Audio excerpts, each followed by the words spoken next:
are there too many apartments across the country, including here in San Diego? Well, joining us now, financial expert Chase Wilsey with the trends we are seeing. Good morning, and thank you for being here. Good morning. Thanks for having me. So are there too many or too little? Well, I mean, it's been interesting. We've seen a huge construction boom in apartments over the last couple of years. I mean, actually, the biggest boom in really 40 years.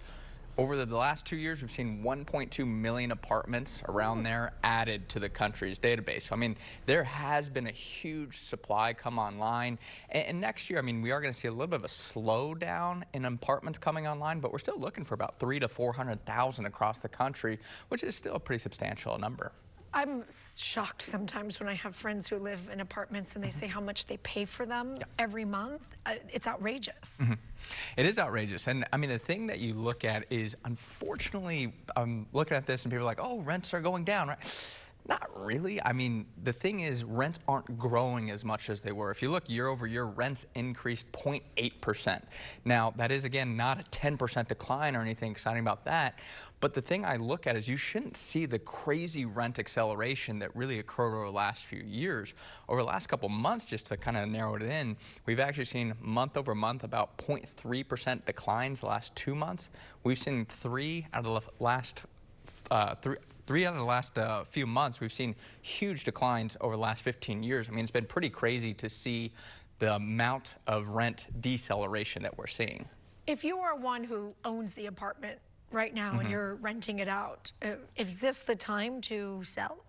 I mean, if I owned apartment complexes, I would definitely be considering it. Big reason for that. Yeah, I just think it's going to be hard to raise rents. And you have to understand, apartment is like a business. You want to see rent growth. Right. You don't want to see rent stagnation. You don't want to see rent declines. Doesn't that like keep the payments going and you have a full apartment? It's better than having an empty apartment. Well, that's the problem. Yeah, I mean, you're going to have to maybe reduce the amount you're able to increase rents to attract people to come into these apartment complexes. So if you don't have a high vacancy rate, well, then all of a sudden your cash flows might not be as positive. I think the dynamics of owning apartment buildings aren't going to be as favorable over the next few years as they have been over the last couple years. And you have had to offer more concessions as well. We saw about 37% of apartment complexes offer things like free rent, gift cards, pay for moving expenses. Back in 2019, the number was 14% of rent of apartment complexes did that. So it's been a huge change in the apartment. So with this change and what we're seeing in the trends with apartments, how would this then affect what's happening with the houses and owning a house?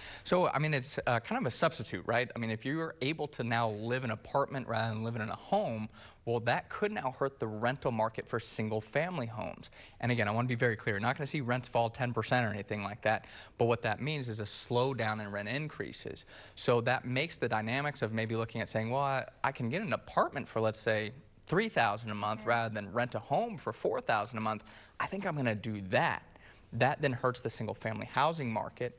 Then the other thing it does, if you're looking at buying a home, it could slow down the price appreciation of homes because if investors aren't able to get the same type of rent appreciation, well, it could hurt the investor demand, which could be a good thing for people that are looking to enter the housing market as a primary residence. What would be your final piece of advice you would tell people if they were looking to rent right now?